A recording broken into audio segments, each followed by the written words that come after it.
I know it's the sort of end of day, so we really, really appreciate you all. I know you came to the festival for this session, and thank you for staying. And it's going to be interesting, hopefully, to learn about what we did on Sunday. So I'm Sara, Senior Director at Games for Change, and helped put together a full-day curriculum hackjam. This was the first time that this type of event was held. This is part of our partnership with Microsoft, one of the sponsors of the Games for Change Festival this year and the Games for Learning Summit. So we are so grateful for their support and for them, and for them to bring this workshop to the festival for a group of educators and students. And so Bron Stuckey, one of the Minecraft mentors who is part of that event, is going to talk about what actually happened on Sunday. And I'm just going to talk a little bit about kind of how this event came together, what the partnership looked like, and how we actually executed it. And so how many? I know we've got a couple of educators in the room who were there, the crew over here. And how many people in the room have played Minecraft? Okay. How many of you have actually used it in a classroom or in a teaching environment? Okay. How many of you have never even seen Minecraft? Okay, wow, this is quite the expert room. So we worked with a member of the Minecraft EDU team, Minu Rami, and we put together this curriculum hackjam with the goal of teaching teachers how to use Minecraft to build curriculum in key subject areas. And so we brought together 33 teachers from across K through 12, higher education, across subject areas. We had history teachers, science teachers, math teachers, computational thinking and computer science teachers, and then we had a couple of grad students, high school students, and some even younger kids than that. I don't know what our youngest kids there were. 11, 12? Fifth grade? Yeah. And it turned out, as I'm sure Bron will go into, that the students ended up teaching the teachers even more so than, I think, the Minecraft mentors who were in the room. And so we also had these 5 or 6 educators. We have Steve and Peggy over here who were also mentors, along with Bron. So these are... And Chris. Yes, and Chris. So these are just pros in Minecraft. I don't know, I'm sure you guys have broken records with in the game, killed a lot of monsters. But the Minecraft mentors actually worked in groups with the teachers, showing them the amazing power of Minecraft for teaching.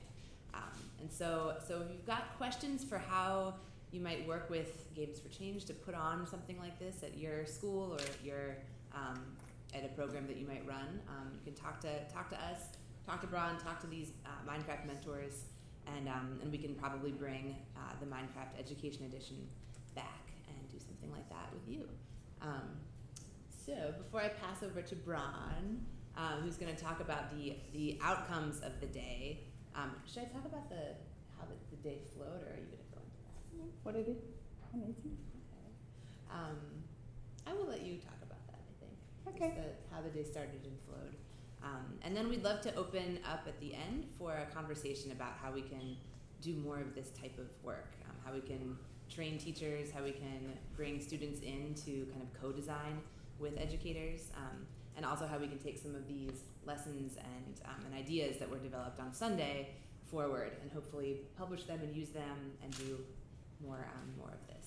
So thank you, Bron, and we've got a mic, so. Okay.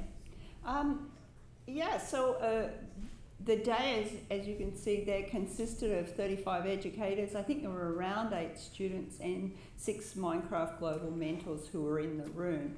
I want to give a shout out to Chris, and I'm always so excited when we see pro-service teachers come to teaching events and contribute their fresh young ideas. So wonderful to have Chris having been there with us on the day, and the young students who attended. Now, an interesting story about why young students actually attended. A colleague of ours who's been steeped in Minecraft, used to teach at the Elizabeth Morrow School in New Jersey, now lives and teaches in a very innovative school in New Zealand.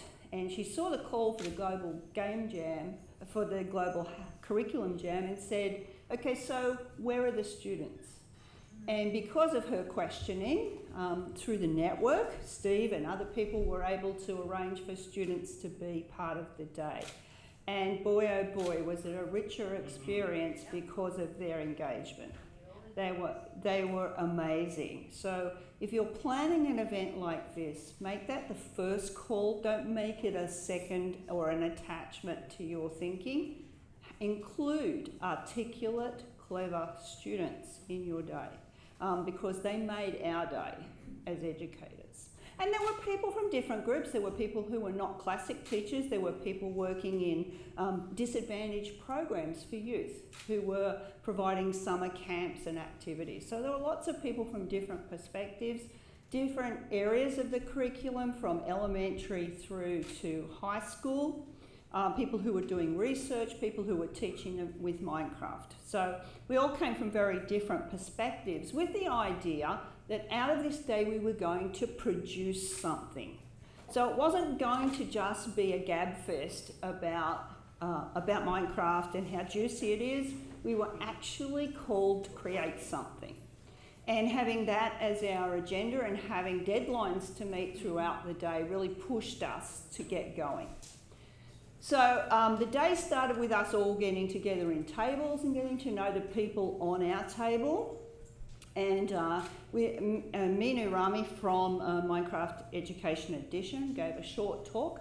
We very quickly realised that there were only a handful of people who were new to Minecraft, but the experience in the room went from people who'd heard about it and thought this would be a great way to learn through to people who were very experienced, and in fact on the table I worked on was a student YouTuber who has a following all around the world with his Minecraft stories and his mentoring, and he was awesome. So we started the day going through the tutorial of Minecraft, and numbers of groups in the room discovered very quickly that we already knew all this, so we critiqued the tutorial world and gave comments back on that.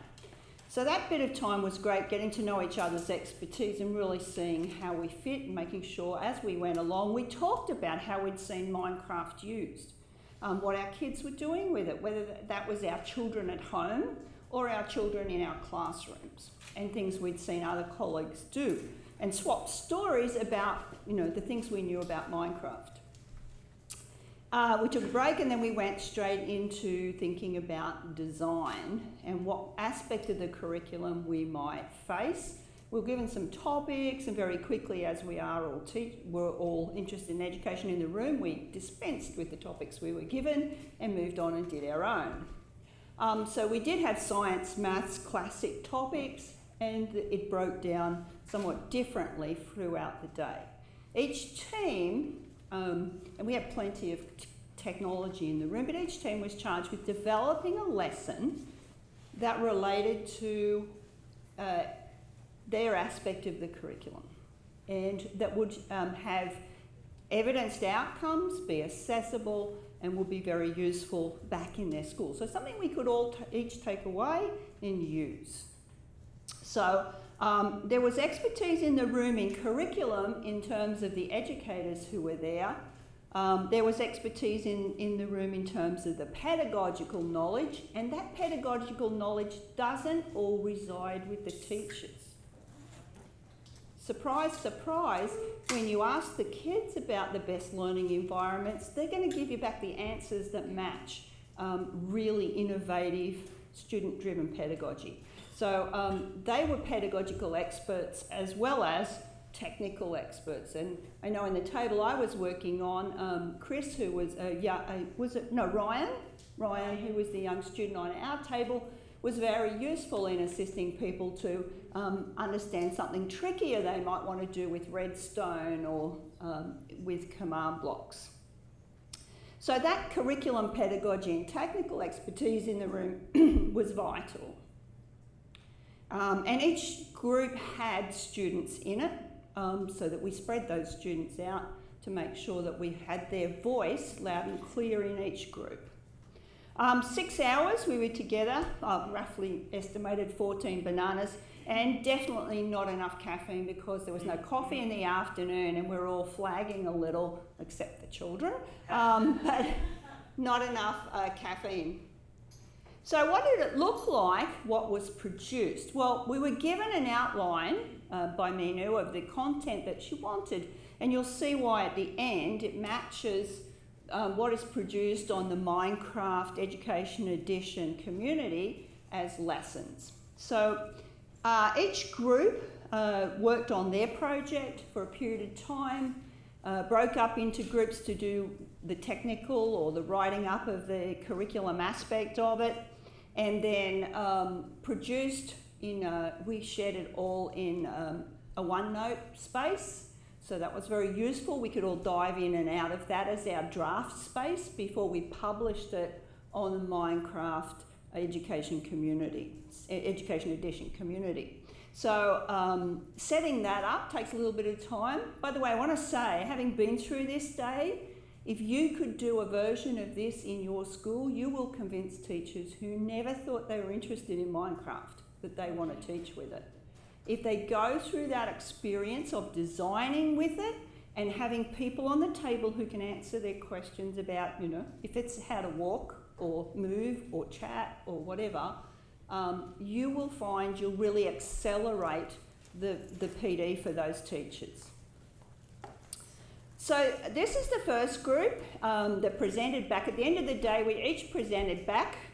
No pressure on a live Periscope session, not just to the people, the 40 people in the room, but to anyone else who had logged in on the channel.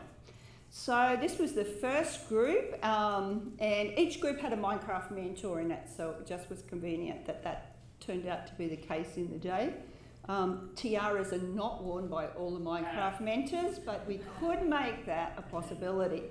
So this is the first group, and they were working through computational thinking, and they named as you can see, they named their project. So you can build a shelter, but can you code one? And so that was looking at the new coding aspects to Minecraft that can be used.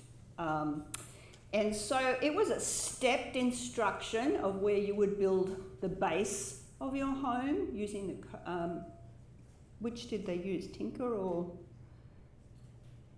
They probably used Tinker. Using Tinker. So there's a number of different applications you can use to code into the Minecraft world. And it's surprisingly simple to do, and the instructions are on the Minecraft community if you want to get into testing that yourself. So building a platform, building the walls, building a ceiling, and coding it all, not manually building it in the world, but writing the code step by step to build a shelter. Because those of you who've played Minecraft, you know in survival, building a shelter is very important if you're there to survive the night. And so they wanted to make sure that through the process of coding, the children were taking on, or learners were taking on the concept of loops. So that was a key focus in that aspect of the computational thinking. The second group moved on to look at humanities, and that was about building a sustainable tree farm. They started looking at the goals for sustainable development. Have you all seen these? Because they're going to become significant in using technology in your classrooms in a great hurry. I know IBM is supporting these in terms of technological education expertise. So each of these goals is a place that we can be focusing our efforts. So they focused on sustainable tree farming in Minecraft and looking at outputting to a spreadsheet what ratio they would need to develop for trees cut down and leaves taken and saplings planted to be able to develop a sustainable program. And so they talked quite a lot about where to key into these goals. Didn't feel that they'd met it completely, but they were very happy with where they started, and at least getting kids to think about not just sustainability, but the algorithm you need to be working with to be sustainable. Okay, the third group was doing, and Science of Roller Coasters is one of the best parts of Minecraft, and some of the best YouTube videos are roller coasters. But this was looking at renewable resources in roller coasters. This group is amazing. So this little group, by the time they had finished at the end of the day, there's a curriculum document, a video, support materials, a list of resources, a lesson plan. It's the most complete of all the projects. So they get, yeah, they get a big smiley. But it was, you can read there about the use of renewable resources to power the roller coaster, and to think about that aspect of it. Leave that up for 1 second. Yeah? Thank you. Gotta make sure I get pictures, Bron. Okay. The next group was systems thinking, and they were looking at the systems that already exist in Minecraft and getting students to break that down and start analysing how systems perform in Minecraft. And so they identified a series of systems and developed a lesson plan around exploring those and adapting them. So crafting is a system, redstone is a system, cultivating and farming is a system, trade is a system, transport, and the actual life, health, food. By the way, most of these projects were developed, and this is scary for teachers, in survival. Whereas kids will automatically want to would prefer the added threat of survival. Teachers often like the safety of creative. We developed some of it in creative, but meant to be played out as a curriculum. I think we've got a room full of people who know what Minecraft is. Is anyone not familiar with creative and survival? Well, in creative, in Minecraft, you're given all the resources and you're safe. So you're in a creative space. You have all the resources you need to develop whatever it is. In survival, all of that's not true. And so now, you are at risk, and you do have to mine, forage, make, craft, and do things as you would in the real world, in the physical world.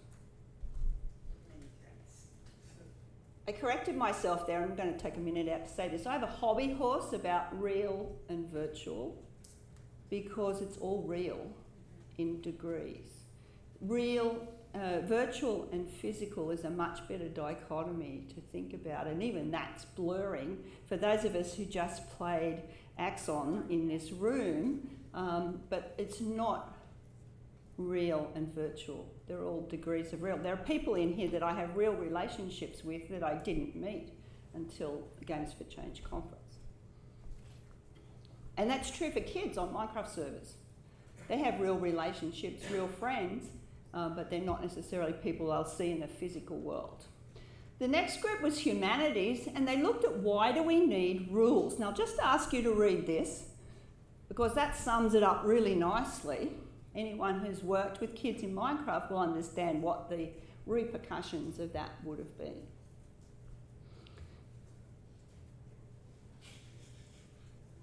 You have 10 minutes to get as many diamonds as you can.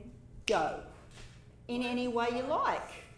So you can rob, steal, whatever you like in that 10 minutes. And there was a deliberate step into anarchy there to explore that subject of why do we need rules. Now that's the opener for this unit, for this lesson, and it then moves on to look at why you would develop a set of rules. What would that set of rules look like? They were given parts of the Constitution and were asked to look at how you could apply those in a Minecraft community world. So they were tearing off pieces of the Constitution and having the students look at how you would apply those in the game world. But that was the opener. I really loved that. The first 10 minutes of that's going to be so crazy noisy and fun. This is the group that I worked with, and we were also doing computational thinking. And it's a process of observe, deconstruct, code, compare, and reflect in this lesson. So what happens is you're given a video of a pyramid being built in the world. And it's coded to build that pyramid. The students then as a group have to deconstruct what they can see and then start to hypothesize about what kind of code built a pyramid. What did they have to code to do that? Realising that it's getting smaller as it goes up, and it is going up. And then, so observe, deconstruct, and then start themselves to code to replicate that building of a pyramid. And when they've done it, then compare their code, compare their pyramids. Do they look like the one they watched in the video? And what does their code look like? So now we're starting to look at efficiencies and elegance in code, to look at whether they have used variables and loops and other aspects of coding that we wanted them to apply. And to understand that there's no one way to code something, but there are efficiencies that we can use to make our code better. And then to reflect on the whole process, and perhaps then design projects and video them for other people to code your challenge. For us, we didn't produce as much learning documentation because we spent most of the session actually writing the code to build a pyramid. It was quite testy to do, and we were iterating all the way, but it was a great process, so we could see what the students would be getting out of it, going through the design process, the testing process. And it's very quick between the coding and the seeing it live in the world. So that was a lot of fun, and we certainly learnt a lot ourselves and had to work as a team. And that was another interesting point about it, that we needed each of our different sets of skills being more visual. Some of us were drawing it out, allowing students to have whatever technology they needed to solve the problem. And that reflection piece on every one of these lessons is massively important, because each of those projects wasn't about learning Minecraft. It was about learning an important piece of the curriculum and an important part of how each of these students can impact the world they live in using technology. So at the end of the day, we had all of those, and they will be produced in the Minecraft community space. That URL will tell you where to go, but these are the current featured lessons. Now, as an exercise to get 6 fantastic lessons developed that we know work because we tested them through, and we had students there telling us whether they were juicy or not, whether this would be fun to do or not, that they'll be excellent additions to this space. So this is something I think as a PD exercise in your district or in your school, if you're an educator, will be great to do, because you'll not only produce material that gets shared around the world and commented on by teachers around the world, but you'll really ramp up your own teachers' understanding of how they could apply Minecraft in their teaching and learning. And that's really where we want to get to. We don't want them to learn Minecraft. We want them to learn how to use Minecraft to reach the curriculum goals that they have. I don't think there's any more for me to say. And we had a great day, so yeah, it was excellent. The time really flew. And I think the students who were there really enjoyed being able to mentor us and to also listen to us as educators on the same level. It was a very horizontal space, because there was no power difference between us and the students and the Minecraft mentors and the leaders from Games for Change. And that's a lovely space to play in. So that's it. And questions or discussion or... Is that all right? Yeah, thank you. So any questions or comments? Sarah, I'd like to add something to the Please experience. do. Or additions. I think what was really, really vital, besides the student voice being there, and we shouldn't lead to believe that all the students were experts. The young lady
So, like, It's their role in life. Peers, and so they'll always tell you.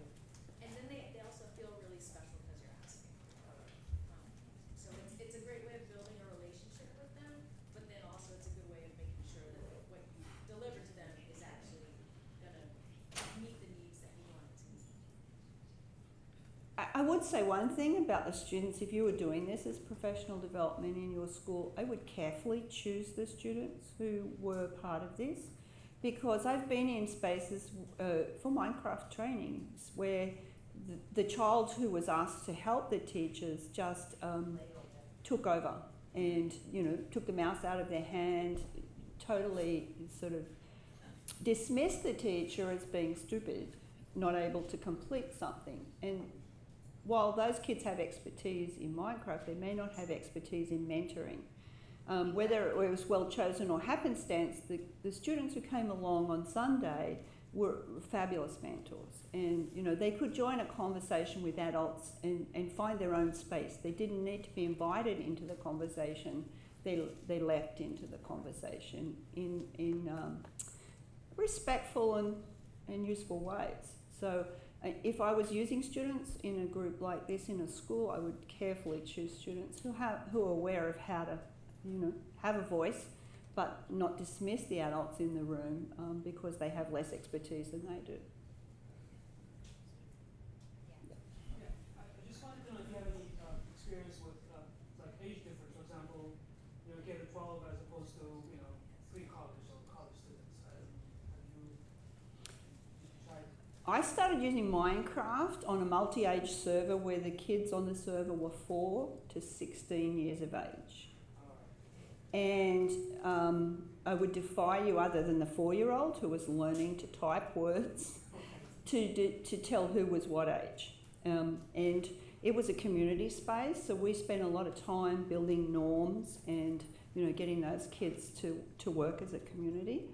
And the multi-age space is beautiful for Minecraft. Those sort of virtual worlds engender a sense of generosity that you don't see in other programs. And I know our colleague Marianne, who was at Elizabeth Morrow, she found that kids would play in Minecraft with children they would not play with in the playground. So it breaks down barriers as well. When you recognise someone else has skill you need to do something, you know, then you start to befriend them. And the best learning